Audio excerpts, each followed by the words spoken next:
వేదే బ్రహ్మ సమః తదంగ నిచయే గర్గోపమస్తత్కథా తాత్పర్యార్థ విచారణే గురు సమః తత్కర్మ సంకీర్తనే ఆసీజ్జేమినిరేవ సూత్ర నిచయస్యార్థోపసంవర్ణనే వ్యాసేనైవ సమః సశంకర గురుర్జేజీయతాం మానసే జ్ఞానేన రంశమథ కర్కశ తర్కఖండే సింహాంశమేకమపి తద్విధం సమర్చ్య తేన స్వయం తదభవత్ గురురాజయోగాత్ శ్రీమండలీక గురుమండనమాశ్రితోహం అంటారు.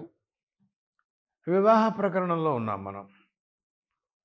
వధూవరుల యొక్క అవేక్షణం, వధువుని వరుడు చూడటం, అది ఏమవుతుంది అంటే ఇది స్త్రీ ప్రకృతి స్వరూపానికి ఒక రకమైనటువంటి చాంచల్యం, అంటే చలన స్వభావం, అంటే ఒకనొక ప్రవృత్తి అనమాట. దానికి అర్థం చలన స్వభావం అంటే వేరే అర్థం కాదు. అది ప్రకృతికి పరమాత్మ తన యొక్క వీక్షణం ద్వారా సృష్టి స్థితికి అనుకూలించేటట్టుగా తను దర్శించాడని భగవద్గీతలో పరమాత్మ చెప్పారు. అది జడమే ప్రకృతి అయినప్పటికీ కూడా పరమాత్మ తన యొక్క వీక్షణం అనేటటువంటి చిచ్చక్తిని దాంట్లో ప్రవేశపెట్టారు.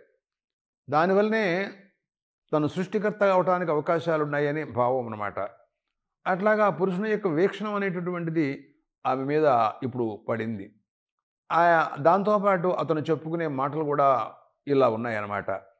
అతను ఏమంటున్నాడంటే, సర్వవిధముల అన్ని రకాల యోగ్యమైనటువంటి భావాలతో నువ్వు ఎప్పుడూ మంగళప్రదంగా సౌమనస్యంతో దేవతలను ఆరాధించే మనస్తత్వంతో నువ్వు ఉండాల్సిందిగా నేను భావిస్తున్నాను. షణ్ణోభవద్వ్యుపదేశం చతుష్పది అన్నాడు చెట్టు చివరిలో. మనకుండేటువంటి చతుష్పాద్ జంతువులు అంటే గోవులు మొదలైనటువంటివన్నీ కూడాను మన దగ్గర ఉన్నాయి.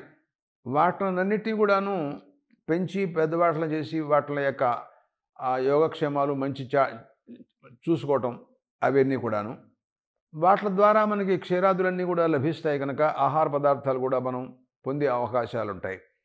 ద్విపదే అంటం చేత మన ఇంట్లో ఉండేటువంటి మా తమ్ముళ్ళు కానీ, అన్నలు కానీ, ఇంకా మిగతా వాళ్ళు కానీ, పిల్లలు కానీ, వీళ్ళందరూ కూడాను అందరి యోగక్షేమాలు నువ్వు చూస్తూ ఉండాలి అని ఆ బాధ్యతలన్నీ ఆమె మీద ఉంటాయి. కనుక వాటినన్నిటినీ సక్రమంగా ఆమె ఈ మంత్ర ప్రభావం చేత ఇవన్నీ కేవలం ఆమెను ఈ రోజున అడుగుతున్నాడు, చెబుతున్నాడు, ఇలా ఉండాలి అంటున్నాడు అంటే ఇది మంత్రం మాట్లాడుతున్నటువంటి విషయాలు, మామూలు కబుర్లు కావు.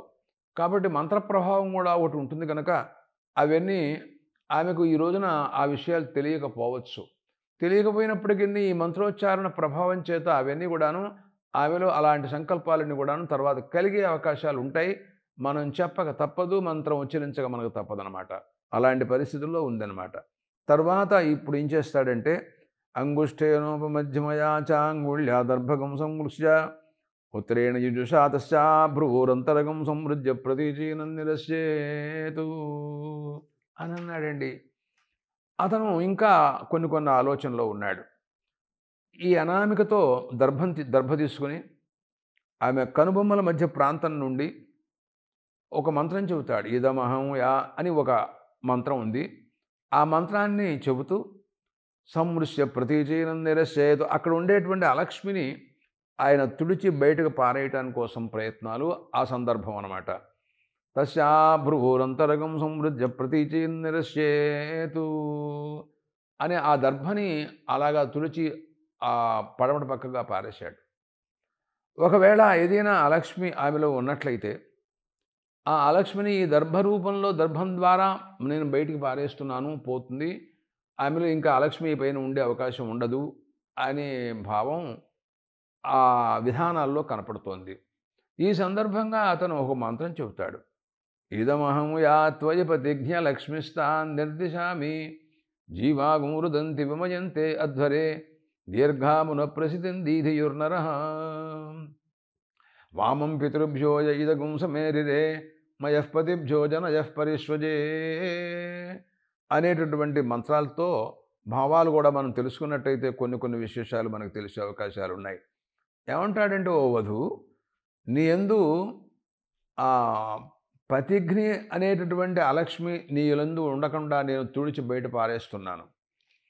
అంటే తన భర్తని ఆమె ఏదైనా ఒకవేళ ప్రమాదవశాత్తు అహంకారం, గర్వం, మనిషిలో ఉండే అవివేకం, అజ్ఞానం ఇవన్నీ సహజంగా అందరికీ ఉండేటటువంటి స్వభావాలు. దానివలన ఏదైనా ప్రమాదానికి గురి చేయవచ్చు. చెప్పలేం మనం. ఏ స్థితి ఎలా ఉంటుందో ముందు ముందు భవిష్యత్తులో ఎవరికి చెప్పలేం. అలాంటిది లేకుండా నేను ఆ అలక్ష్మిని తీసేసి ఈ దర్భం ద్వారా దాన్ని తుడిచి నేను బయట పాడేస్తున్నాను అంటే నీలోంచి అలక్ష్మిని నేను నిరసిస్తున్నాను, తోసేస్తున్నాను అని దానికి అర్థం అన్నమాట. అది ఇదమహం యా త్వయ ప్రతిజ్ఞ లక్ష్మిస్తాన్ నిర్దిశామి అన్నాడు.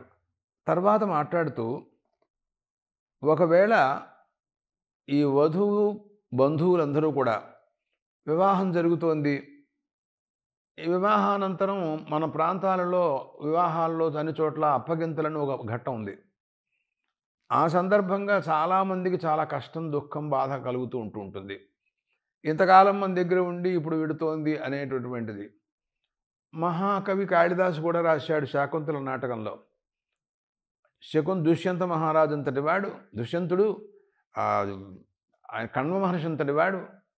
ఆ శకుంతల వెడుతోంది, మరి ఇప్పటిదాకా మన ఇంట్లో ఉంది అని యాస్యత్యజ్య శకుంతలేది హృదయం సంస్పృష్టముత్కంఠయా అంతస్తంభిత బాష్పవృత్తికలు షశ్చింతా జడం దర్శనం వైక్లభ్యం మమతావదీదృశమహో స్నేహాదరణ్యౌకసాం అనంటూ పీడ్యంతే గృహిణ కథన్ను తనయా విశ్లేష దుఃఖైర్నవై అన్నాడు పాపం ఆయన. అంటే మహర్షి జితేంద్రియుడు. అసలు ఆమె ఏదో ఒక పక్షి కాపలా కాస్తూ ఉంటుంటే ఆ శిశువుని తీసుకొచ్చి సంరక్షించి పెంచాడు పాపం. అది సామాన్యమైనటువంటి శిశువు కాదు. విశ్వామిత్ర మహర్షి యొక్క తేజస్సు, అటు అప్సర స్త్రీ వాళ్ళ ఇద్దరికి సంబంధించినటువంటి ఒకనొక దివ్య తేజస్సు అది. దాన్ని తీసుకొచ్చి పెంచాడు. ఆ పెంచటం అనేటటువంటిది సహజంగా మరి కొంత అభిమానాలు, ప్రేమ, వాత్సల్యం, ఇంకా ఇలాంటి భావాలతో పదాలు మనం ఎన్ని వాడినా వాడచ్చు. అట్లా పెరిగింది. ఈ రోజున పంపిస్తున్నాను అని ఆ చెట్లుతో ఆ ఉన్నటువంటి చుట్టూరా ఉండే వనస్పతులు, ఓషధులు, అభిమాన దేవతలు వాళ్ళతోనే కదండి వాళ్ళకి బంధుత్వాలు, ప్రేమలు, మరి స్నేహము, సహవాసం అంతా కూడా మహర్షులకు వాటితోనే ఉంటుంది. వాళ్ళు మనలాగా మన ఇంట్లో మన బంధువులు ఏదో మేనమామ కొడుకులు, మేనమామ పెంతల్లి కొడుకులు ఇలాంటి వాళ్ళతో సంబంధాలు మనకేదో ఒక రకంగా ఉంటుంటాయి. కానీ అక్కడ అలాంటిది ఏం లేదు కదా. కేవలం తపస్సంపన్నుడు ఆయన. అలాంటి వాడు చుట్టూరా ఆశ్రమంలో వృక్షాలతోనే ఆమె కూడా అలాగే పెరిగింది. వాళ్ళతోనే ఆయన చెబుతూ ఆ అరణ్యాల్లో ఉండేటటువంటి వాళ్ళకే మాకే ఈ రకంగా పిల్ల అత్తారింటికి వెడుతోంది అంటే మేము చాలా కొంచెం బాధపడుతున్నామే. మరి గృహస్థులుగా ఉండి మరి కనిపించి వాళ్ళని పెద్దదాన్ని చేసి పంపించేటప్పుడు వాళ్ళకి ఎంత దుఃఖం ఉంటుందో పాపం అని ఆయన కూడా వాపోయినట్టుగా మహాకవి కాళిదాసు ఓ శ్లోకంలో రాశారు. కాబట్టి అది సహజం ఉంటుంది. అదే ఇక్కడ అంటారు, జీవాగం రుదంతి విమయంతే అధ్వరే దీర్ఘామున ప్రసిద్ధిం దీధియుర్నర. ఆ సందర్భం మంత్రాల్లో కూడా ఉంది. ఆ విషయాన్నే మహాకవి కాళిదాసు అట్లా రాశాడనమాట. ఆయనకి తెలుసు, ఆయనకి మంత్రాలు రావు అని అనుకోవటం అవివేకం. కొంతమంది తెలివి తక్కువతనంగా అనుకుంటాడు. సాక్షాత్తు ఆయన అవతార పురుషుడండి బాబు, అలాంటి వాడు అనమాట. ఇప్పుడు ఈమె వెడుతూ ఉంటుంటే ఇతను అంటాడు, ఇదమహం యా త్వయ ప్రతిజ్ఞ లక్ష్మిస్తాన్ నిర్దిశామి. అలక్ష్మి నీ యందు ఏ రకంగానూ లేకుండా నేను ఈ దర్భతో ఆ నీలోంచి ఆ భ్రువు మధ్యంలోంచి నేను తీసేసి బయట పారేశానన్నాడు. ఇంకా ఆమెకు అలక్ష్మి అనేటటువంటి మాట అవకాశాలు లేవు. లక్ష్మే తప్పకుండాను. కానీ ఇప్పుడు వాళ్ళందరూ కూడాను ఏదైనా బంధువులు కానీ ఒకప్పుడు ఆమె కూడా బాధపడచ్చు, చెప్పలేం.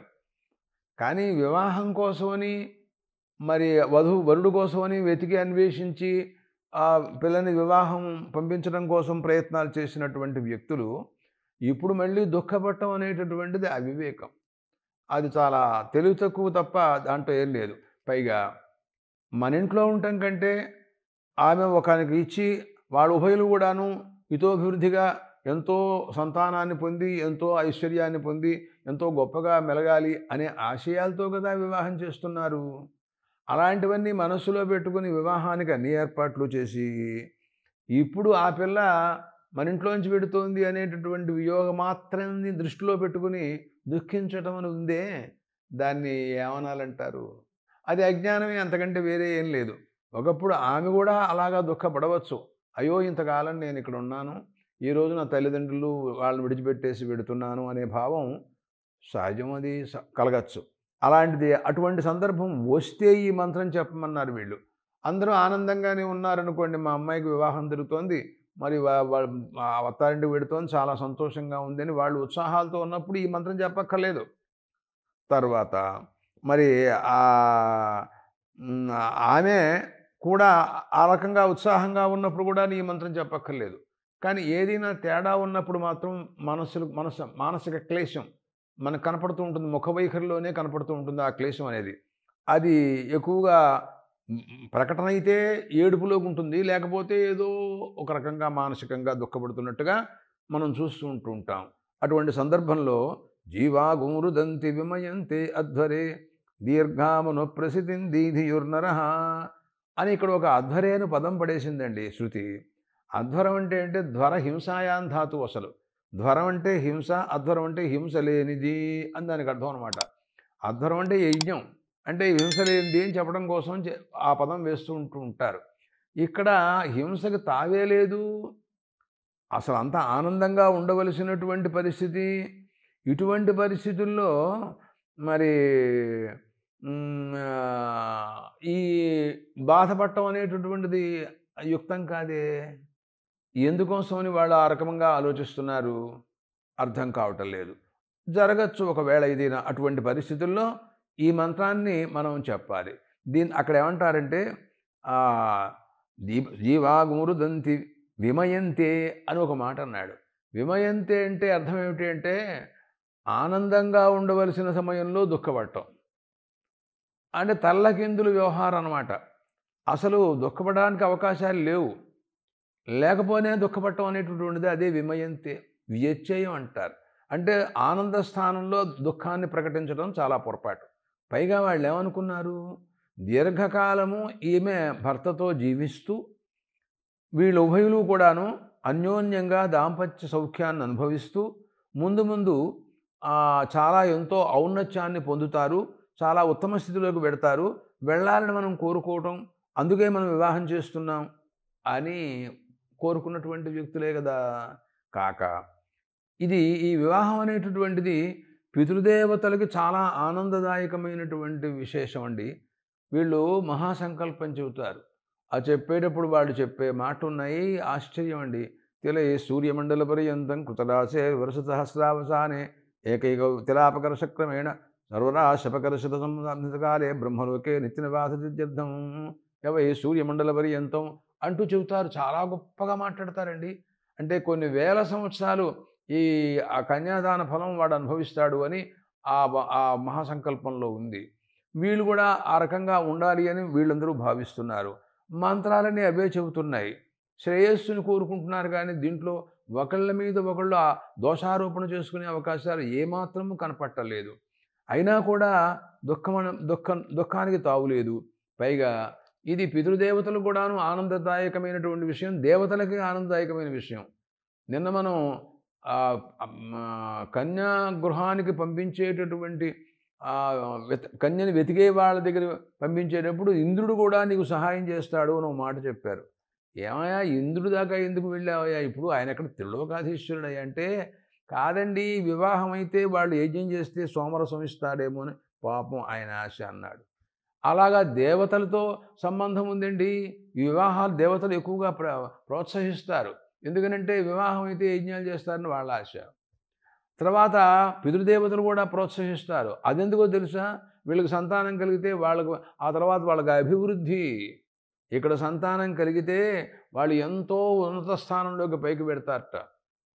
లేదంటే ఇక్కడ మరి వీళ్ళకి సంతానం లేకపోతే వీళ్ళు ఇచ్చిన నీళ్లు కూడాను వాళ్ళకి వేడి నీళ్లుగా పెడతాయని ఇక చూడండి, దాని గురించి మరీ ఇదిగా మాట్లాడతారు. రఘువంశంలో మహాకవి కాళిదాసు బాగా ఇది చెప్పాడు చాలా. కాబట్టి అది అటు పితృదేవతలకి, ఇటు దేవతలకి, ఇటు మానవులకి, బంధువులకి అందరికీ ఆనందదాయకమైనటువంటి విషయం అండి వివాహం అంటేను. ఇలాంటిది ప్రపంచంలో ప్రతి వాళ్ళకి కూడాను వీళ్ళు ఏదైనా చేయగలరండి. వాళ్ళ దగ్గర ధనం అంటూ ఏర్పడితే వాడు సంపాదించడం ప్రారంభిస్తే అనేక మంది దీనులకు అన్నం పెడతారు. వీళ్ళు పెట్టకపోతే ఎవరు పెడతారండి? బ్రహ్మచారి పెడతాడా? వాడి దగ్గరే ఉందండి. కాబట్టి ఎంతో గొప్పగా మనం భావించాలి వివాహం ఉంటే అన్నమాట దానికి అర్థం. తర్వాత మాట్లాడుతూ వాళ్ళంటారు, దీర్ఘామునప్రసితిమాయు జీవాగురుదంతి విమయంతే అధ్వరే దీర్ఘామునప్రసితిం దీధియుర్నరః. తరువాత వామం పితృభ్యో ఇదగం సమేరిరే మయఃపతిభ్యో జనయః పరిష్వజే. ఆ వరుడంటాడు, అయ్యో వీళ్ళందరూ కన్యాబంధువులందరూ కలిసి చాలా గొప్ప ఏర్పాటు చేశారండి. మా ఇంటికి వచ్చి ఈ రకంగా కన్యనిస్తూ వివాహానికని ఏర్పాటు చేశారు. మా ఉభయులకి కూడా అన్యోన్య సౌఖ్యం, భార్యాభర్తలు వాళ్ళిద్దరికి ఉండేటువంటి దాంపత్య సౌఖ్యం, వీటన్నింటినీ కూడాను వాళ్ళు మాకు ఏర్పాటు చేశారండి. ఇలాంటి గొప్ప విధానాన్ని ఏర్పాటు చేసి ఈ రోజున వాళ్ళు ఏడవటం ఎందుకని అలా చేస్తున్నారో ఇది అనాలోచనగా నేను అనుకుంటూ ఉంటాను అని ఆ వరుడు కూడాను వామం పితృభ్యోజ ఇదగుం సమేరిరే మయఃపతిభ్యో జనయః పరిష్వజే అని అన్నాడండి. తరువాత మాట్లాడుతూ యుగ్మాన్ సమవేతాన్ మంత్రవత ఉత్తరయాద్భ్య ప్రహిణుయాతు. అపశ్రమ మహర్షి మాట్లాడుతూ అన్నారు, ఆమెను స్నానం చేయించడం కోసం నీళ్లు తీసుకురావాల్సింది అని ప్రేష. మంచి జలం కావాలి.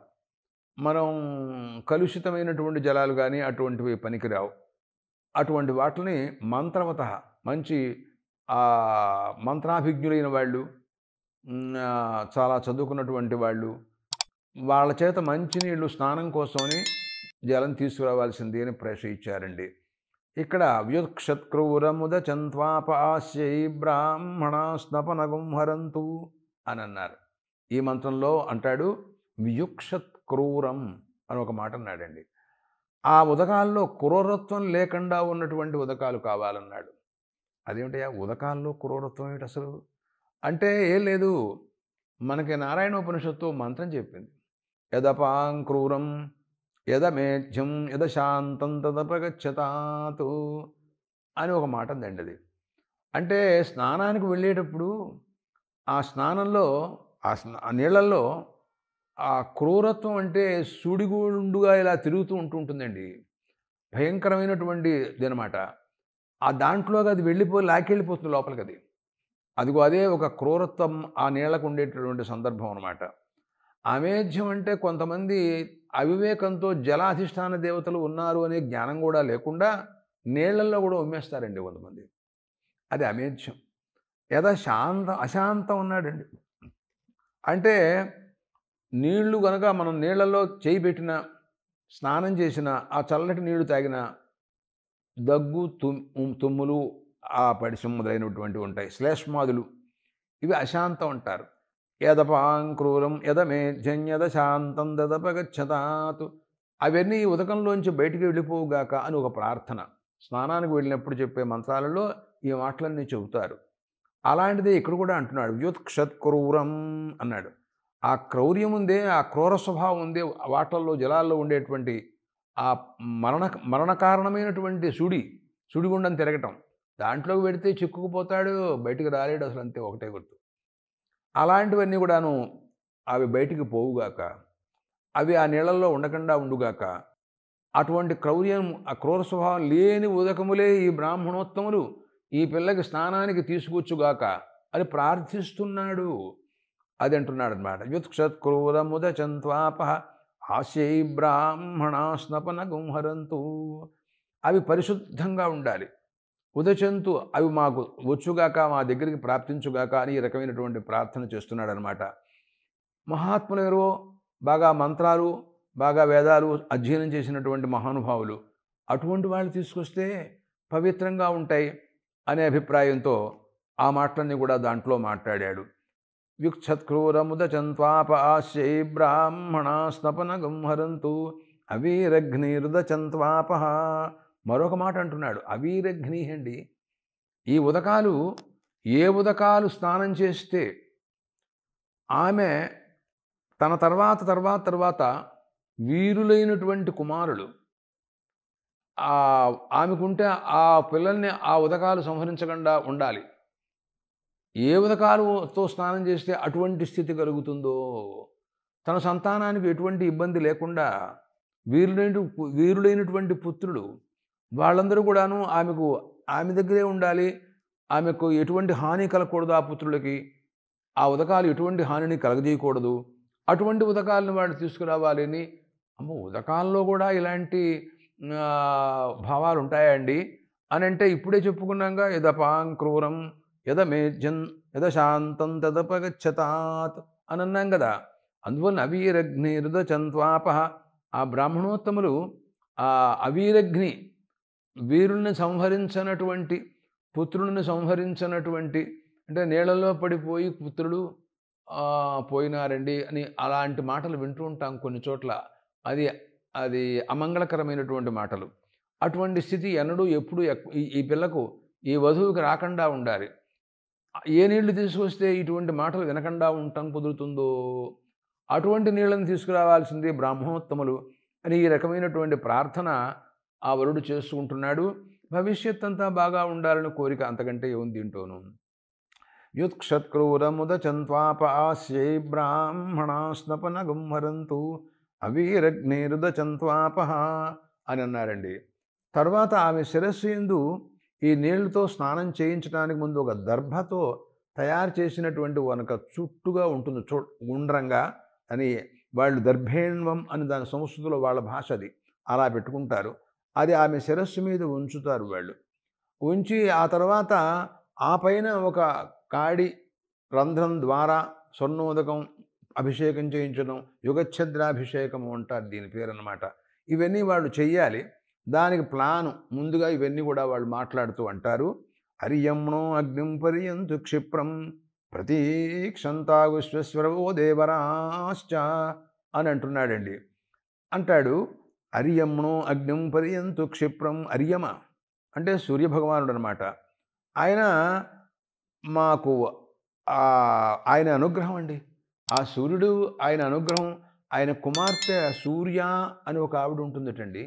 ఆవిడ వివాహాధిష్టాత్రి అని ముందు చెబుతాడు. ఆవిడ వాళ్ళ పితృకులం నుంచి కొంత ధనం తెచ్చుకుంటుందని, అంటే ఆ వివాహంలో కన్యకకు వధువుకి అనమాట వాళ్ళ పుట్టింటి వాళ్ళు ఇచ్చేటటువంటి సొమ్ములు ఉంటాయి, అవి వాళ్ళు ఇస్తారు, అవి తెచ్చుకుంటూ ఉంటారు. అది ఒక సందర్భంలో మాట్లాడతారు. అంటే ఇక్కడ సొమ్ము ఏం లేదా, అక్కడి నుంచి తెచ్చుకోవడం అనే ఒక అభిప్రాయాలు ఆ సందర్భం వచ్చినప్పుడు ఆ ప్రసంగాలను కూడా మనం మాట్లాడదాం.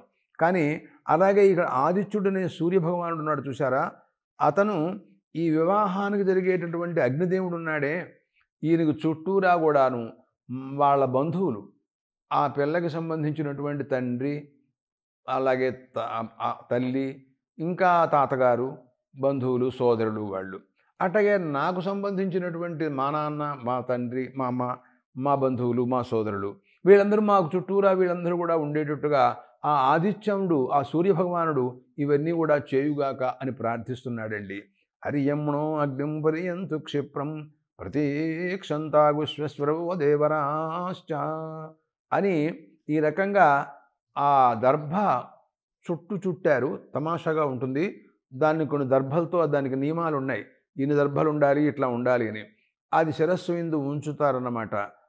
ఆ సందర్భంలో దాని మీద పెట్టినప్పుడు ఖేన సఖేరథ ఖేయుగస్య శచీపతే అపాలామింద్రత్రిః పూర్త్యకరత్ సూర్యవర్చసం అని అంటారండి. ఈ మంత్రంలో అతను ఏమంటున్నాడంటే, దేవేంద్రుడు ఒక సందర్భం, ఒక కథావృత్తాంతాన్ని కూడా చెబుతున్నాడు. ఇతనికి ఈ శిరస్సు యందు ఆ దర్భ చుట్టూ పెట్టి ఆ పిల్ల వధువు యొక్క శిరస్సు యందు దానిపైన కాడి పెడతాడు. కాడి అంటే మనం బండికి సంబంధించినటువంటి ఒకనొక ఎడ్లు కట్టేటువంటి కాడి అని అంటాం మనం. దానికి ఒక కంతలు ఉంటాయి. అదే రథానికి సంబంధించిన కంత ఒకటి, అలాగే ఇంకొక ఇరుసు దానికి సంబంధించిన కంత ఒకటి, అలాగే కాడికి సంబంధించినటువంటి కంత ఒకటి. ఇది మూడేమో వేదం చెబుతుంది. ఈ కాలంలో ప్రస్తుతం ఏదో ఒకటి తీసుకొచ్చి తద్వారా వాళ్ళు స్వర్ణోదకాన్ని శిరస్సు ద్వారా యుగఛద్రాభిషేకం చేయడానికి వీళ్ళంతా ప్రయత్నాలు చేస్తూ ఉంటారు. ఏకదేశం చేసినా అన్నీ చేసినట్టే అనే అభిప్రాయంతో మాట్లాడే మాటలు అన్నమాట. అవన్నీ ఎందుకు మనం ఇలా చేస్తున్నాము అంటే దీనికి ఒకానొక కథావృత్తాంతాన్ని కూడా చెబుతాడు. ప్రాచీన కాలంలో ఒకానొక కన్యకకు, అంటే అత్రి మహర్షి కుమార్తెటండి ఆవిడ. అసలు ఆవిడ బ్రహ్మవాదిని అని బిరుదుంది ఆవిడకి. ఆవిడ చాలా బ్రహ్మ విజ్ఞానాన్ని సంపాదించినటువంటిది. అయినా కూడా వివాహం ఆమెకు జరగలేదు అనేటటువంటి ఒకానొక కోరిక. అదేమిటండి అంత స్థాయిలో విజ్ఞానం కలిగినటువంటి ఆమెకు వివాహం పట్ల ఆసక్తి ఏమిటబ్బా అర్థం కావటంలా. కానీ అర్థం కాకపోవటం కాదు, అంటే వివాహం అయితే దేవేంద్రుడికి ఆవిర్భాగాలు ఇచ్చే అవకాశం లభిస్తుంది. దేవేంద్రుడు త్రిలోకాధీశ్వరుడు, ఆయనకి యజ్ఞంలో సోమరసం ఇచ్చే భాగ్యం నాకు లేకపోతుంది కదా వివాహం కాకపోతే అని ఆవిడ బాధపడుతున్నట్టు ఆ వృత్తాంతం అంతా మనం మాట్లాడాల్సి ఉంది. అది మాట్లాడదాం.